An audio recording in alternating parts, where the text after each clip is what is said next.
Welcome to London Day 3. Today was a really fun day. I started with a cooking class at the Jamie Oliver Cookery School.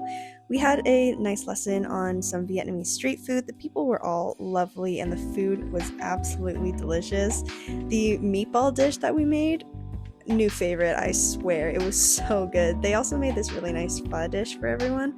Then I went to the nearby park just to do a little bit of reading. And then I made my way over to Camden Market. I walked past this nice little canal, saw these nice little streets.